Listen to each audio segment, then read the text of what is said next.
പിണറായി സർക്കാരിനെ അട്ടിമറിക്കാൻ കോൺഗ്രസ് ബി.ജെ.പി. സംയുക്ത ശ്രമം. കേരളത്തിൽ കോൺഗ്രസും ബി.ജെ.പിയും നടത്തിയ സർവേയിൽ ഭരണവിരുദ്ധ വികാരം നിലവിലില്ലെന്നും വികസന പ്രവർത്തനങ്ങളിൽ ജനങ്ങൾ തൃപ്തരാണെന്നും തെളിഞ്ഞു. മൂന്നാം തവണയും എൽ.ഡി.എഫ്. കേരളത്തിൽ വരാനുള്ള സാധ്യതയും സർവേ ഫലം സൂചിപ്പിക്കുന്നു. ഇതിനെ തകർക്കുന്നതിനായി കൊണ്ടുപിടിച്ച ശ്രമമാണ് കോൺഗ്രസ് നടത്തുന്നത്.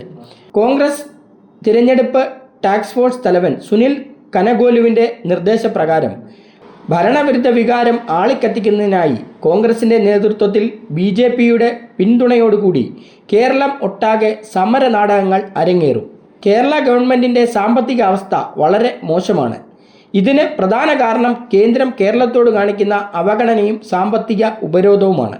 ഇടതു സഖ്യത്തിൻ്റെ തുരുത്തായ കേരളത്തെ ഞെരിച്ച് ഇല്ലാതാക്കാനാണ് കേന്ദ്രം ശ്രമിക്കുന്നത്.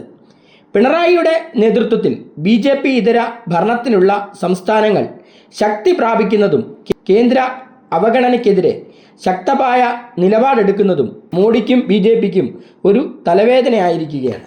അതിനാൽ ഭരണവിരുദ്ധ വികാരം ആളിക്കത്തിക്കുന്നതിനായി ആശമാരെ ഇറക്കി സമരം തുടങ്ങി. ഈ സമരം നടത്തുന്നത് SUCA-യുടെ നേതൃത്വത്തിലാണ്.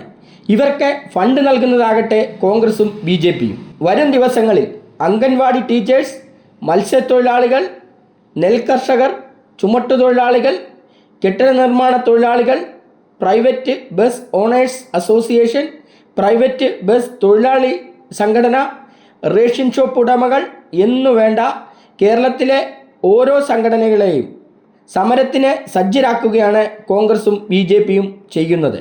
ഈ സംഘടനകൾ ഒന്നിനു പുറകെ ഒന്നായി സെക്രട്ടേറിയറ്റ് പടിക്കലും ജില്ലാ താലൂക്ക് ഭരണകേന്ദ്രങ്ങളിലും സമരങ്ങൾ ശക്തമാക്കാനും ഇതിലൂടെ ഭരണവിരുദ്ധ വികാരം ശക്തമാക്കാനുമാണ് കോൺഗ്രസും ബി.ജെ.പിയും ശ്രമിക്കുന്നത്.